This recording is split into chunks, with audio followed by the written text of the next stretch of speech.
le va? Buenas noches, bienvenidos. Esto es Recalculando. Es una Argentina que tiene mayores niveles de pobreza, que tiene mayores niveles de indigencia, donde la vida material, como yo la llamo, es cada vez más compleja, no solo para aquellos que pertenecen a un sector de la sociedad con bajísimos ingresos, sino también para otro de los sectores de la sociedad, para los sectores medios, para todos aquellos que buscan quizás llegar a fin de mes, quizás tener un trabajo, quizás utilizar su salario para para poder vivir, ni más ni menos que eso. Pero sobre todas las cosas, si un rasgo tiene esta Argentina, si un rasgo ha profundizado esta Argentina en los últimos años, ha sido la de una mayor desigualdad. En la Argentina de hoy, la desigualdad es cada vez más importante. Hace algunas horas nada más nos despedimos del gran Marcelo Slotoviazda, alguien a quien yo admiraba muchísimo, alguien de quien yo aprendía en silencio porque no tenía una relación íntima de amistad con él, pero él sabía de mi afecto, él también sabía de mi admiración y sobre todo de que lo miraba en silencio, cómo él trabajaba, cómo trabajaba sobre la realidad, cómo se acercaba a cada uno de los frescos que nos ofrece cada día la República Argentina. Marcelo Slotoviazda ha sido alguien que quizás durante muchos años narró de una forma muy particular, muy singular, casi impar, la realidad en la Argentina, pero también después empezó a utilizar algo que yo le digo hoy es sumamente valioso, que es el pensamiento crítico. El pensamiento crítico es la barrera que tenemos todos a eso que propone el sistema que nos rodea, social, económico, político, que es trabajar sobre nuestra subjetividad, qué es quiénes somos, qué pensamos, qué es para nosotros el sentido común. Hay quienes están trabajando en este momento para que pensemos de una determinada manera, para que concibamos la realidad de una determinada forma. Y el pensamiento crítico nos defiende de todo eso, nos ayuda a contrastar, a comparar, en definitiva, a saber qué hay detrás de lo que vemos, qué hay detrás de cada uno de los fenómenos que nos rodea, en definitiva también si es verdad o no, ni más ni menos que eso. Pero sobre todo la búsqueda de Sloto, la búsqueda de los últimos años, tuvo que ver con un elemento central, con la igualdad. Puso en juego su pensamiento crítico, contrastó, comparó, se acercó a ese fenómeno de distintas maneras y sobre todas las cosas hizo algo realmente muy valioso. Le hizo un lugar a aquellos que sufren la desigualdad en la Argentina. Les hizo un lugar para que se expresasen por sí mismos, pero además hizo algo más. Además los ayudó a encontrar su propia voz. Ustedes conocen de primera mano, porque lo han visto en este canal, a quienes forman parte del movimiento La Poderosa, a quienes también trabajan en esa publicación que se llama La Garganta Poderosa, pero lo hizo Sloto durante muchos años, no solamente con ellos, pero quizás ellos son el ejemplo más relevante de este momento, porque manifiestan, porque expresan, porque mencionan en primera persona, porque no hay un periodista que tome la atribución de decir cómo piensa un sector de la sociedad, un sector que sufre muchísimo, un sector que no tiene acceso a determinados derechos, sino que se le hace un lugar y en el caso de Sloto, además, se forja una voz que a veces no aparece, una voz que a veces no fomenta ningún gobierno de turno, por supuesto. Mire, reflexionando en esto, muy triste por cierto en las últimas horas también, pero pensando sobre todo en cuál había sido el objeto de Sloto en los últimos años, analizar la realidad, pero siempre en clave de lo que es la desigualdad en la Argentina y cómo se profundizaba ese fenómeno. En función de eso y de cómo el contexto político también lo cruza, tenemos un debate muy pronto, hay elecciones en apenas unos días nada más, hay un componente ético que yo le insisto que está en juego en estas elecciones. Y todo eso me hizo volver a una lectura que había tenido hace muchos años, una lectura de una novela que se llama Otro País. Y curiosamente, o quizás no tanto, la lectura de esa novela me dio la posibilidad de pensar la desigualdad tal y como la pensaba Marcelo Slotoviazda, de pensar la desigualdad en primera persona, de pensar la desigualdad en la voz, en la carne, en el cuerpo de quienes en definitiva la sufren. Y esta historia, la historia de otro país, es precisamente eso. Es la existencia de diversas personas que son narradas no como víctimas, sino sencillamente como hombres y mujeres que enfrentan la incertidumbre, que enfrentan la angustia, que también enfrentan cierta cuestión de desnudez existencial, que tenemos todos los días, las que enfrentamos todos todo el tiempo. Bueno, eso está en esta novela. No existe una denuncia, por ejemplo. No existe una denuncia del escritor, el que está concibiendo esta historia, sino que sencillamente todo discurre a través de una voz. Los personajes se aman y se pelean, los personajes se odian y ríen, los personajes nacen, pero también mueren. Y la forma de manifestar cómo sufren la desigualdad, cómo sufren la discriminación, cómo sufren la segregación racial también, porque eso está presente en esta novela, cómo les pega la pobreza y la indigencia, cómo los excluyen, los hacen vivir en las márgenes mismas de la sociedad, en este caso de la Nueva York de mediados del siglo pasado.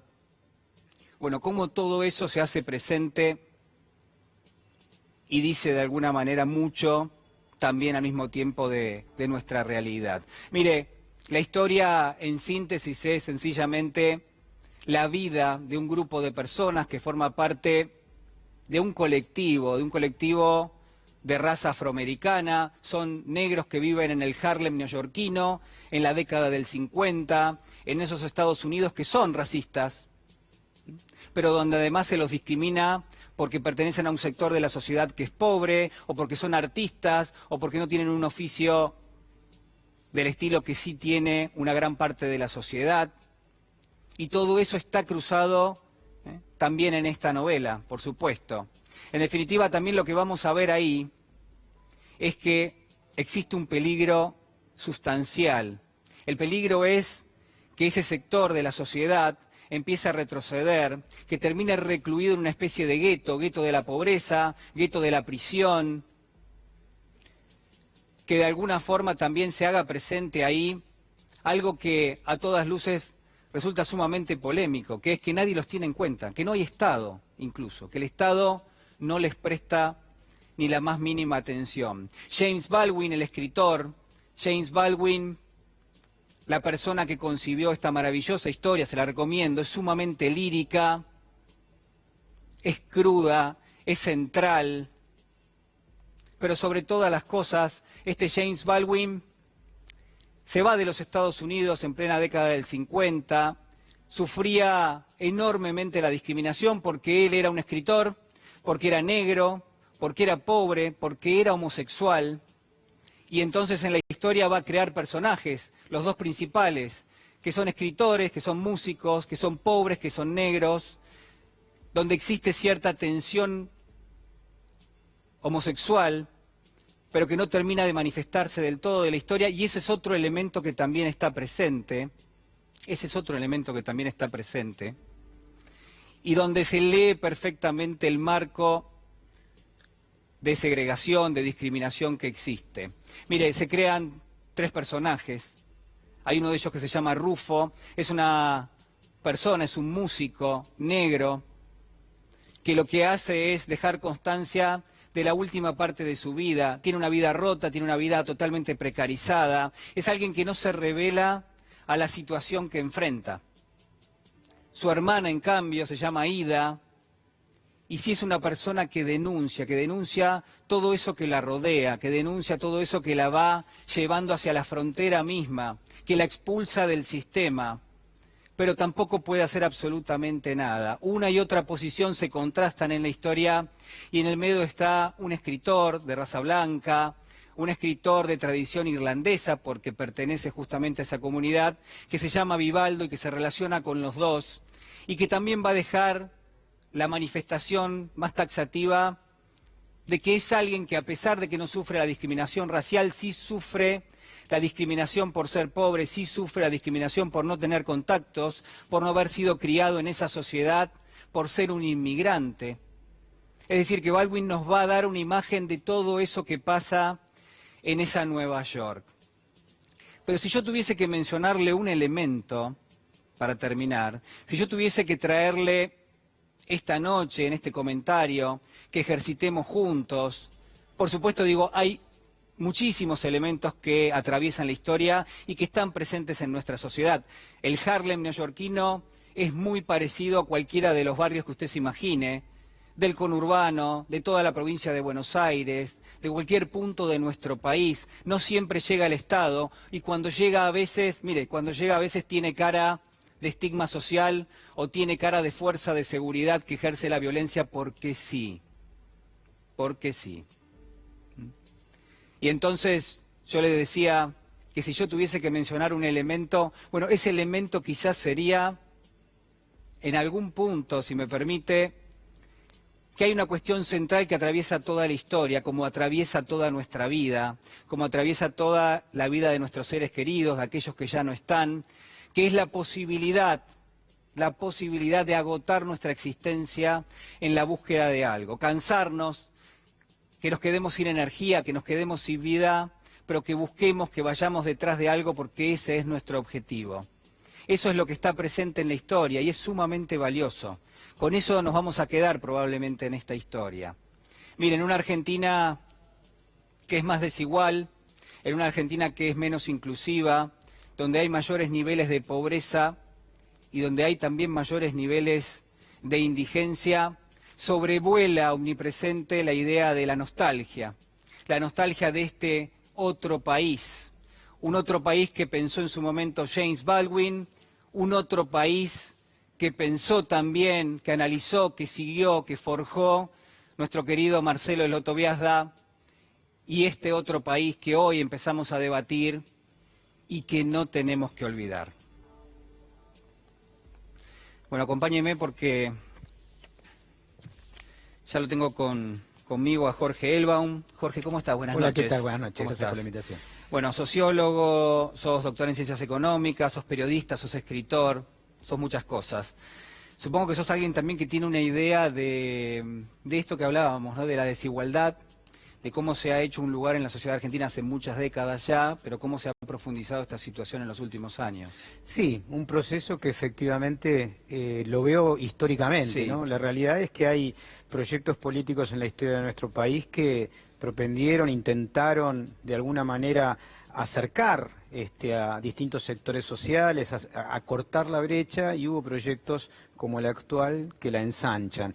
Y yo creo que ahí está un gran tema también, retomo una cosa que decías Sí. vos con respecto a la novela, ¿no? La construcción de una conciencia crítica en relación a situaciones que bueno, la realidad es que venimos en los últimos años de un proyecto político que se le dijo a la sociedad que se iba a terminar con la pobreza y que los proyectos económicos que desarrolló eran contrarios efectivamente a esa posibilidad, ¿no? Y yo creo que ahí hay que ver cómo se construye ciudadanía, una conciencia crítica para poder poner en evidencia que el neoliberalismo, que solamente para mucha gente es solo una palabra, porque en realidad supone básicamente la creencia de que un Estado más chico y ricos más ricos Sí. van de alguna manera a generar menores niveles de pobreza. Y eso desde que se puso en práctica en Chile en 1973, en Argentina en el 76, en Gran Bretaña en los 80 y con Reagan también por esa época, lo que hicieron fue exactamente lo contrario. Entonces, más allá de lo que se diga, lo que hay que ver son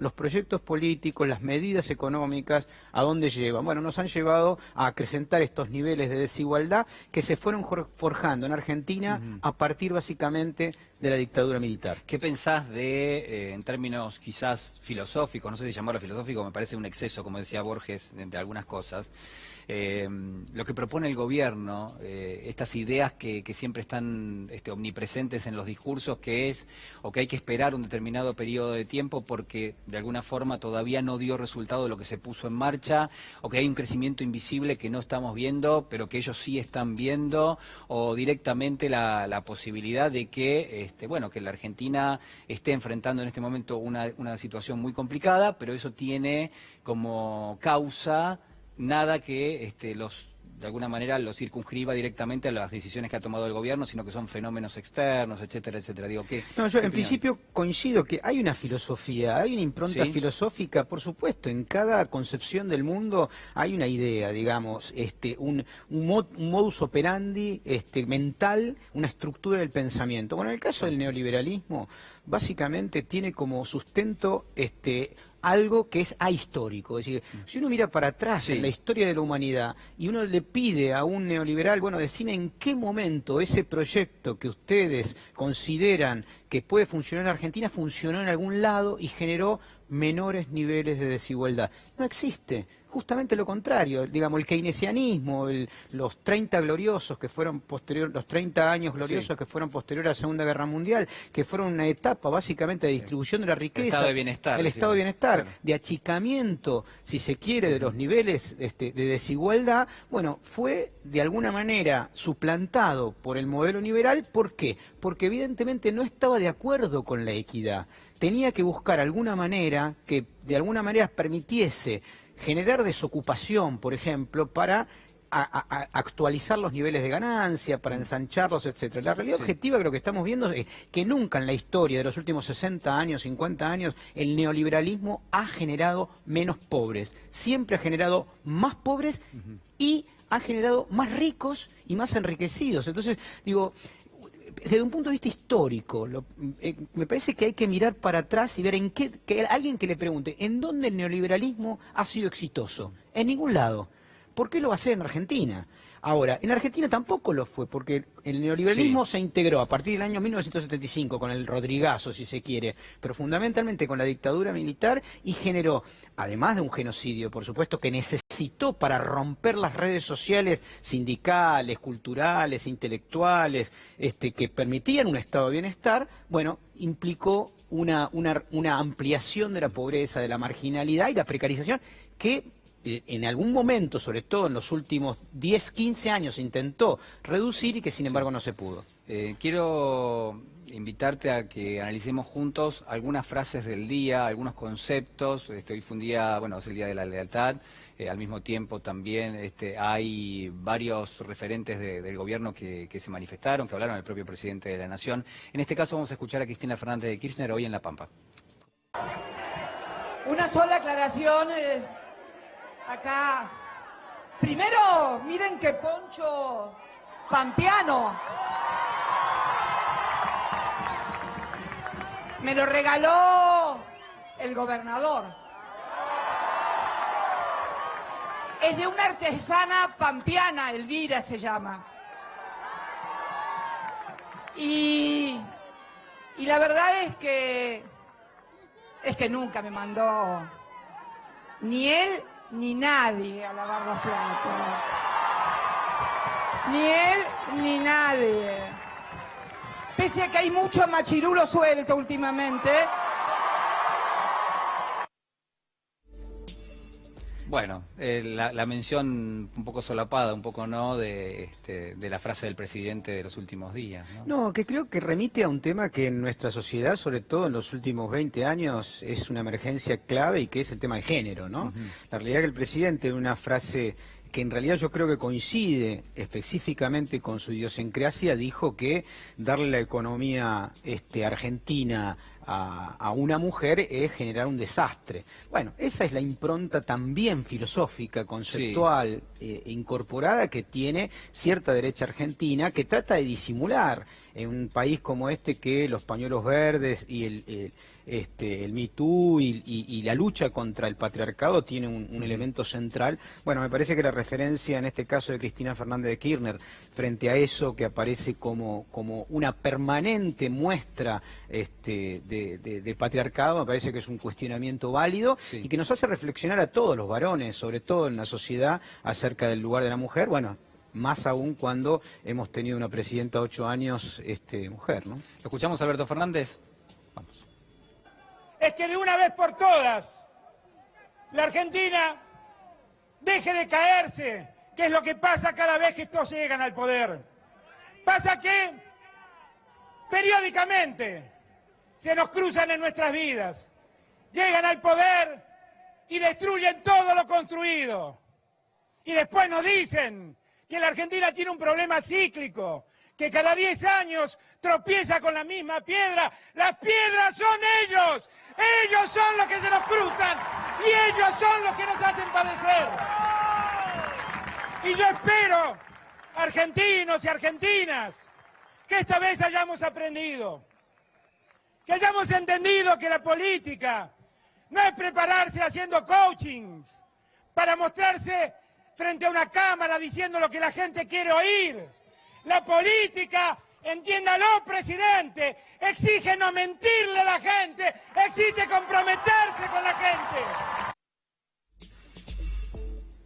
Bueno, una mención, creo yo, que se reitera en este caso a partir de las definiciones del propio Alberto Fernández el último domingo en el debate también, ¿no? Donde empieza el debate diciendo, bueno, hay una persona que está aquí, hay otra que está sentada, pero hay una que está aquí que le mintió a la gente. Sí, que tiene que ver con que efectivamente el neoliberalismo no tiene tanto lugar en la cultura política de Argentina. Si llegó, en el 2015 fue a partir básicamente de un fraude.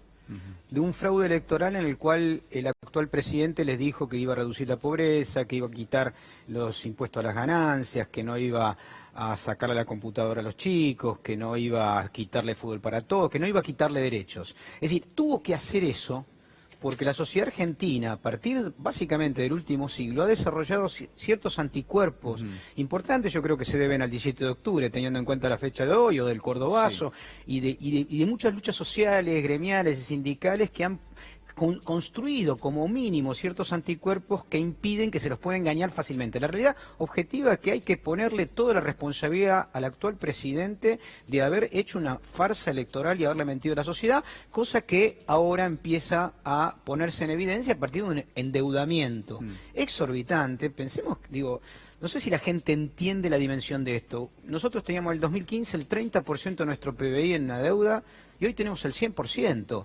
Y esto implica, no es solamente plata que vamos a tener que pagar, esto implica menos salarios para los docentes, implica menos posibilidad del Estado en invertir en infraestructura, implica, acogota a la sociedad argentina, y la gente tiene que entender que eso lo hizo alguien que efectivamente cree que endeudarse, como lo dijo Duhovne en algún momento, es algo bueno.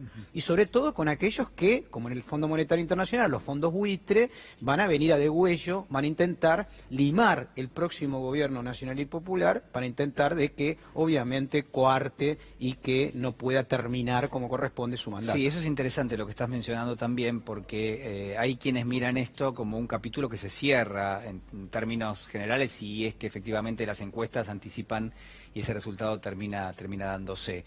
Yo creo que no, creo que si no entiendo mal lo que vos planteás es, bueno, acá hubo un ciclo donde hay sectores que se fortalecieron muchísimo y esos sectores van a permanecer fuertes de aquí en adelante y obviamente van a salir a pujar en un escenario donde obviamente siempre la discusión tiene que ver con la distribución de la riqueza.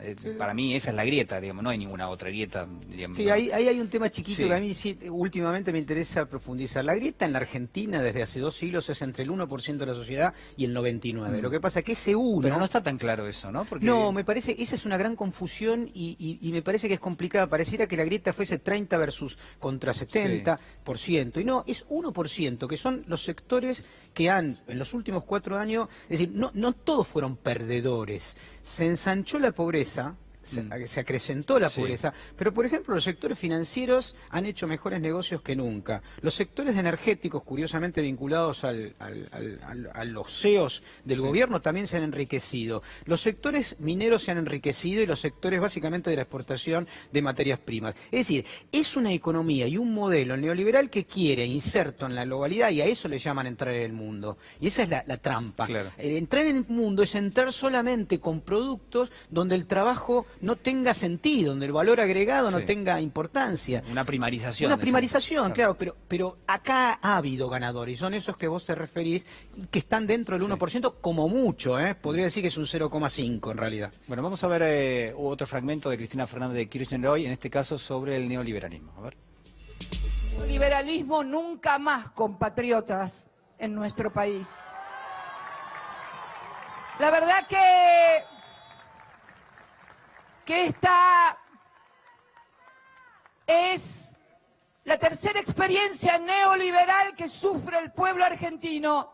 Hablan de 80 años. Bueno, quiero notificarlos a los que hablan de 80 años que los únicos periodos de desendeudamiento del país ha sido de los gobiernos nacionales, populares y democráticos. No perdamos el tiempo y tengamos la serenidad y sobre todo el amor que va a exigir la reconstrucción de lo que se ha destruido. Bueno, ahí la mención de la cuestión neoliberal, ¿no? Quiero preguntarte, Jorge, por la justicia y un momento bastante particular. Yo a veces a lo que ha pasado con la justicia lo llamo estado de excepción, porque hay un sector de la justicia, es un sector nada más, ¿no? Que en algún punto ha suspendido determinado tipo de garantías y de derechos, y donde la prisión preventiva ha sido utilizada casi, digamos, por afuera de lo que habitualmente era la doctrina. Entonces uno dice, bueno, hay como una especie de estado de excepción. En ese contexto, quiero preguntarte un poquito cuál es tu mirada con respecto a este proceso. Bueno, en estos últimos 4 años hubo un dispositivo institucionalizado de persecución a aquellos que se enfrentaban al neoliberalismo o habían sido parte en el gobierno anterior de un proyecto de integración regional, básicamente, y de articulación para reducir la pobreza e integrar a la sociedad argentina. Ha habido un dispositivo, cosa que se ve claramente ahora cuando las mismas fracciones, coincido con vos, del Poder Judicial, básicamente de Comodoro Pro, lo que hacen ahora ante la situación de la evidencia que supone poner blanco sobre negro en el futuro lo que han hecho, tratan de disimular y empiezan a liberar presos con la misma facilidad vergonzosa que pusieron gente en prisión. Yo creo que hay un problema muy grave. Si la sociedad no cree en la justicia, y sobre todo la justicia federal, que es un sector muy importante, estamos en un problema grave, y yo creo que nos tenemos que replantear como sociedad, adultamente, qué va a hacer la sociedad digo, por ejemplo, para dar un ejemplo, en Estados Unidos, que admiran tanto los neoliberales locales, se vota a los fiscales, ¿no?, por voto universal, por condado, por distrito. Acá uno diría una cosa así, es un escándalo. Parece. Y sin embargo ahí hace 150 años que se votan los fiscales, ¿no es cierto? Y digo, hay un montón de elementos que hay que rever, y que algunos de los cuales intenté comentar en el libro que tenés. Tengo 30 segundos más, pero no quiero dejar de mostrar. Se llama Efecto Nisman, los usos políticos de una muerte. A ver, diré si lo podemos tomar, no sé si con la grúa, aquí está. Y ahí hago referencia específicamente a 2 capítulos a la temática judicial, al rol de la derecha de la colectividad judía, al tema básicamente del memorándum y a las persecuciones que ha existido estos años, sobre todo utilizando el caso Nisman y el caso de la denuncia de Nisman durante 4 años, cada 3 meses, para ponerlo sobre la mesa y ocultar lo que realmente estaban haciendo, que es este proyecto económico que estamos viviendo ahora, sus consecuencias. Jorge Oliva, muchísimas gracias. No, por favor, gracias por la muy invitación. amable. Nosotros nos vamos a la gira misteriosa del presidente Macri. Le han puesto así acá, digamos, nuestro compañero Lautaro Maislim, así que si él lo pone, seguramente debe saber por qué. La gira de Macri.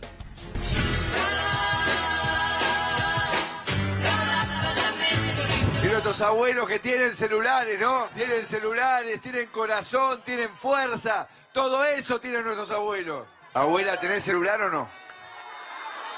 Esta no tiene celular. El populismo te hipoteca el futuro para que vos vivas un presente. Y después cuando se acaba, se acaba. Esto es como que le sea la administración de tu casa a tu mujer, y tu mujer, en vez de haber pagado las cuentas, usó la tarjeta. Usó la tarjeta, y un día te vienen a hipotecar la casa, a llevarse la casa.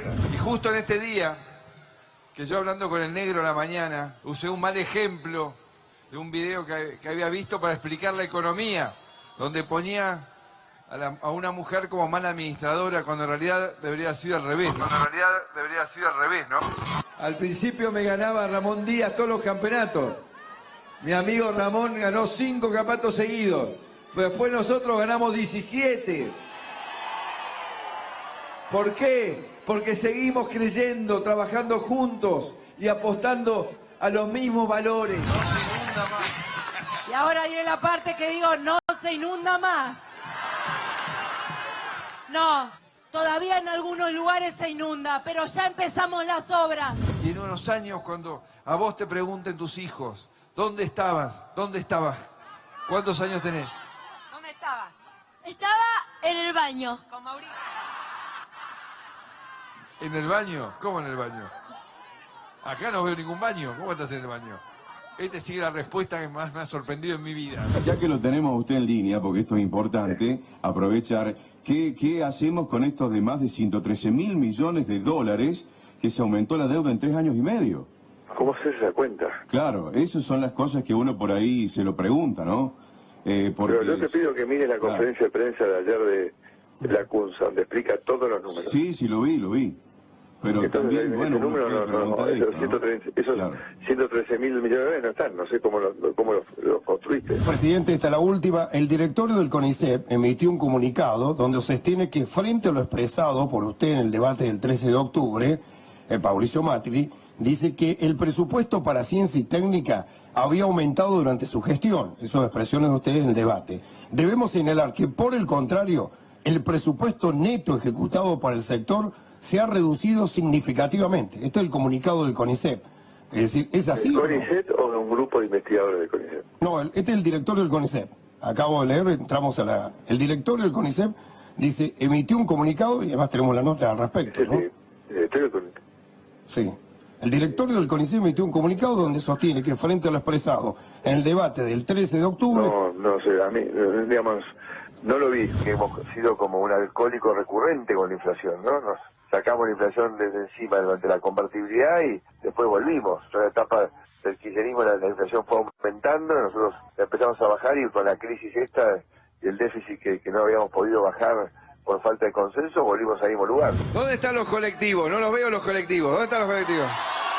¡Qué bárbaro! Vinieron todos solitos acá, todos solitos.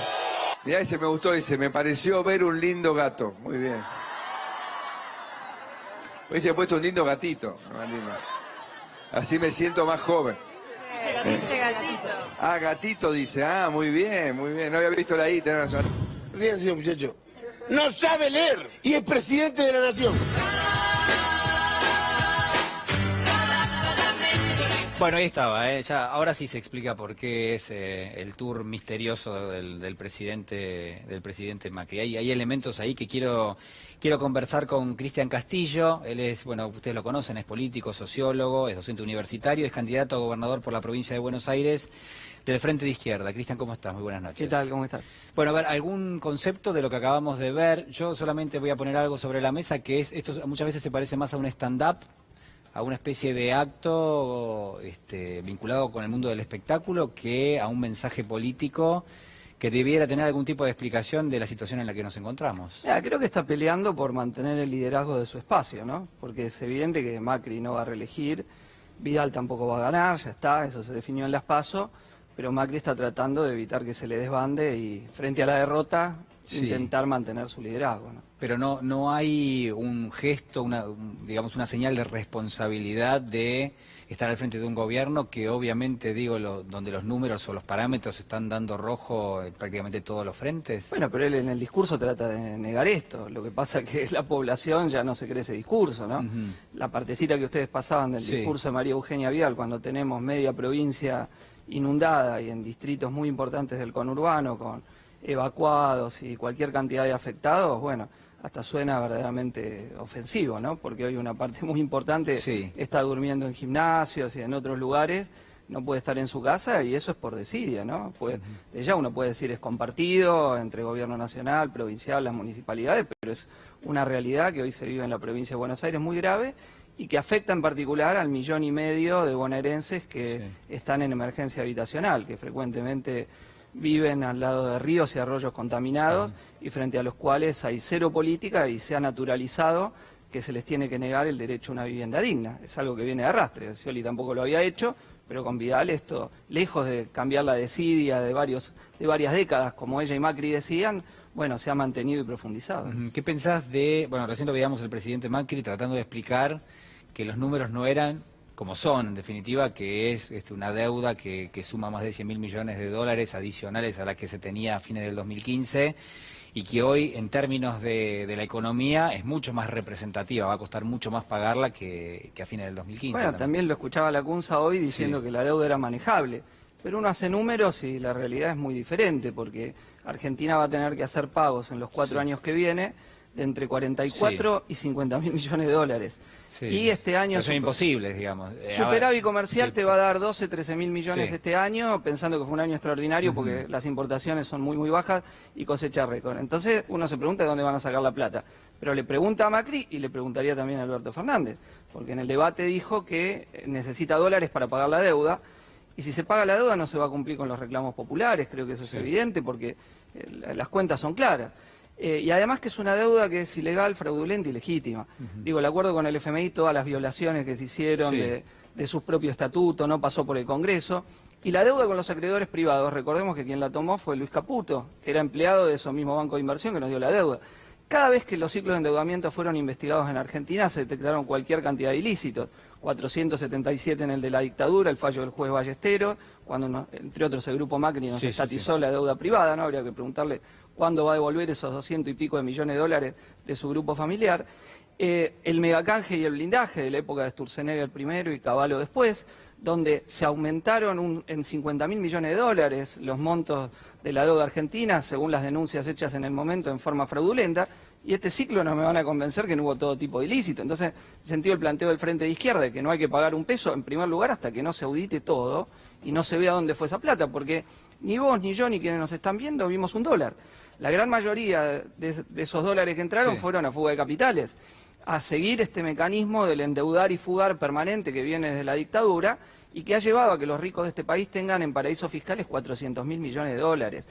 Y en el ciclo Macri se fueron alrededor de 3.000 millones por mes, duplicando lo que había en el ciclo del gobierno anterior. Claro, el gobierno, bueno, el presidente Macri el fin de semana, durante el debate, cuando él expone sus conceptos vinculados con la deuda, se pasa por alto algo fundamental, que es que esa deuda, él dice 2 de cada 3 pesos lo tomamos para pagar la deuda. La realidad es que, primero, la deuda es la deuda de Argentina, no es la deuda de un gobierno. Segunda instancia, quizás lo más importante es que se fogoneó y se profundizó el problema de la deuda en Argentina, toda vez que se flexibilizó totalmente el mercado financiero, las condiciones en las cuales se fugan los dólares. Entonces, claro, directamente lo que uno tomaba como deuda ya ni alcanzaba. No solo, sino que el gobierno, entre las primeras medidas que tomó, fue sacar las retenciones y bajar los aportes patronales. O sea, se financió el Estado. Si lo que le preocupa es el déficit fiscal, dejó de cobrar. Y además arregló el pago de los fondos buitre. Pero esto hay que decirlo, el gobierno en esta obra de terror que han sido estos 4 años de Macri y María Eugenia Vidal, pero es que tuvo también cómplices, ¿no? Hubo gente que levantó la mano para votar desde el pago a los fondos buitre hasta el endeudamiento en la provincia de Buenos Aires, que quizá lo único cierto que dice María Eugenia Vidal, a mí alguien me lo votó. Y bueno, y eso es parte de lo que hay que discutir, porque hoy yo lo escuchaba a Sergio Massa hablar como si él no hubiera tenido nada que ver en la complicidad con todo esto que pasó. Sus diputados le han votado todo a Macri y le votaron todo a Vidal. Entonces ahora que no me venga a convencer de que va a ser opositor. Y además, siendo supuestamente la oposición, lo escuché criticar a la Comisión Provincial de la Memoria por el informe que hace respecto de este caso de espionaje, o haber ido a Estados Unidos a decirle a Trump lo que quiere escuchar. Entonces hay un problema ahí que no se puede dejar de soslayar, porque lo que se viene no es fácil cuando cambie el gobierno. No es fácil porque Macri y Vidal se van a ir, se queda el FMI, se queda la deuda, se queda la crisis, y ahí va a estar en cuestión quién va a pagar los costos de esta crisis. Si se lo van a hacer pagar al pueblo trabajador o lo van a pagar los que se hicieron la fiesta mientras todos perdían. Bueno, ha dicho el Frente de Todos, y lo escuchaba hoy en la boca de la expresidenta Cristina Fernández de Kirchner, candidata a la vicepresidencia, se plantea la posibilidad ahí, dicen ellos, de que la deuda que se ha tomado, de alguna forma, el repago de esa deuda se aplique, yo creo que es difícil, digamos, se aplique a quienes son responsables de haberla tomado. Quiero invitarte a compartir una definición muy curiosa de Elisa Carrió a propósito de lo que hablábamos al comienzo del programa, de la pobreza, de la indigencia, de la desigualdad. Yo creo que los pobres deberían pensar mucho que todo lo que están recibiendo en estos años no se lo dieron los jefes que están ahí manejándolos. Y desarrollé la teoría del abuso social. Miren, yo viví en una provincia con muchos indígenas y con mucha pobreza, pero una pobreza digna. La verdad que era una pobreza digna, todo el mundo, yo veía la chácara al lado, se comía la galleta, el asado, el huevo, a lo mejor no era el mismo vino que en el campo nuestro, pero no había muchas otras diferencias. Comíamos con los peones unos guisos carreros que eran riquísimos a las 5 de la mañana antes que salieran. Había una igualdad, el pobre era equiparado a digno, hasta que lo que no veía yo era que había dignidad en el trato con los indígenas, con los tobas ahora como. Desde chiquitita los vi que en las elecciones, cualquiera sea el partido, los trataban como cosas. Los cargaban en camiones, los llevaban a votar, les sacaban el documento. Bueno, ahora se hace con los pobres. Y después ellos mismos se mercantilizaron algunos, diciendo, bueno, ¿qué me vas a dar? Pues si vos desde chiquito te tratan así, vos vivís mercantilizado, vivís del abuso, terminás siendo taxi boy, ¿te das cuenta? Es decir, tu cuerpo, tu vida es una mercancía. Bueno, es un bestiario, ¿no? Todo lo que dice Carrió es directamente una clasificación de todo conceptos desafortunados totalmente, banalización, cosificación de la pobreza. Digo, ahí creo para que trabajemos un rato. No, pero aparte hace como que su gobierno no hubiese tenido ninguna responsabilidad en más de 4 millones de personas que cayeron bajo la línea de pobreza, ¿no? Y que antes no estaban. Entonces es un gobierno que vino a decir pobreza cero y termina con niveles muy muy altos, ¿no? Que van a llegar al 40% en la medición después que se vaya. O sea, son niveles altísimos. Ahora, lo que hay de problemático es que Argentina ha consolidado un nivel muy alto aún en los años de crecimiento, que llega hasta el 25%. Entonces estamos discutiendo si el nivel de pobreza va a ser entre el 25 o entre el 40%. Y es una barbaridad, porque bueno, si vos lo ves en el nivel infanto-juvenil es donde más grave es. Tenemos arriba ya el 50% y en el conurbano el 60%. Entonces te están liquidando el futuro, ¿no? De pibas y pibes que, bueno, a esto lo lleva estas políticas económicas donde son muy poquitos los que ganan y la gran mayoría es la que pierde. Pero ¿cuál puede ser el planteo para empezar a salir de esta situación, en términos políticos y en términos también económicos? Mira, ¿no? Lo primero es que hay que recuperar lo perdido en la era Macri, ¿no? En salarios, jubilaciones y planes sociales. ¿Se puede eso? ¿Se puede recomponer salarios? Desde ya. Esto tendría que tener un primer aumento de emergencia para recomponer lo perdido, que se indexen mensualmente según la inflación. Pues fíjate, a ver, el último índice 5,9, 4 el mes anterior, acá tendría que establecer eso. Por ejemplo, Italia lo tuvo durante 20 años. Indexación mensual o cláusula gatillo o escala móvil de salario, el nombre que quieras, pero ese es el concepto. Mientras haya estos niveles de inflación, esa es una medida elemental. Y después, bueno, como te decía, hay un problema de vivienda donde no hay obra pública para cumplir con un derecho constitucional sistemáticamente negado. Hay otro elemento, hay que darle un apoyo a quienes ocupan las fábricas y mantienen los puestos de trabajo, que hoy están con tarifazos brutales que están amenazando todos los emprendimientos de las fábricas recuperadas, prohibir los despidos. Y a ver, analicemos el capitalismo más en general. A la juventud, ¿qué le ofrece? ¿Empleo basura o desocupación? Bueno, eso hay que revertirlo. Hay una precarización del trabajo en el mundo y en la Argentina en particular. Totalmente. Y es lo que quieren profundizar con la llamada reforma laboral, la clase dominante. Porque vos ves muchos empresarios que estuvieron con Macri hasta el 11 de agosto y lo de Macri no es el fracaso de un gobierno, es toda una clase social que apostó a ese programa, que lo defendió, que lo sostuvo. Y el 11 de agosto empezaron a peregrinar a la calle México a ver qué pueden aplicar de ese programa. Y ellos dicen, bueno, una ley no se va a poder hacer, pero queremos por convenio por convenio. Y ese convenio por convenio, ¿qué significa? Te van a sacar el derecho rama por rama con la complicidad de la dirigencia sindical burocrática. Y ese es el problema. Porque no es que la tecnología te obliga a tener que perder derechos laborales. La tecnología podría ser... La tecnología sí te abre la posibilidad de, creo yo, de llevar a cabo una reforma que se adapte a los tiempos, a estos tiempos, pero no implica... No implica... ¿Qué sería, a ver, desde nuestro punto de vista, qué te permite la tecnología? Reducir la jornada laboral. Reducir la jornada laboral radicalmente. Por ejemplo, Chile, la panacea del neoliberalismo, hoy está discutiendo reducir la jornada a 40 horas. ¿De cuánto es en Argentina la jornada? 48. Sí, sí, sí, por 48. Entonces, a ver, a vos la tecnología te permite producir en menos tiempo. ¿Por qué tenemos la misma jornada de la década del 20 del siglo pasado? Y no se ha reducido. Y la reducción que te permite, más puestos de trabajo. Sería un aumento de salarios implícito. Claro, digamos. sería y afectar la ganancia capitalista. Pero eso es en lo que estamos. A ver, acá hay una pelea para usar la tecnología para explotarte más, como en las empresas de delivery y tanto lo que se llama la economía plataforma, donde te sacan todos los derechos, no tenés ni RT, ni aguinaldo, ni vacaciones, y gran parte de la juventud trabaja en esas condiciones, y a los que todavía tenemos esos derechos no lo quieren sacar. Eso es lo que hay que ver y lo que hay que revertir. Bueno, todo el programa del Frente de Izquierda va en contra de eso, para que la crisis la paguen los que ganaron y no el pueblo trabajador. Quiero preguntarte algo a propósito de una frase del presidente. A ver, ¿por qué le pasa esto al presidente Macri?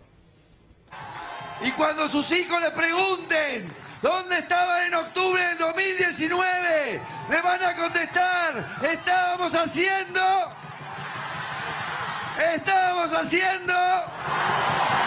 que escuche todo corriente que estábamos haciendo. Claro que sí, patria todos juntos, eso es lo que estamos haciendo.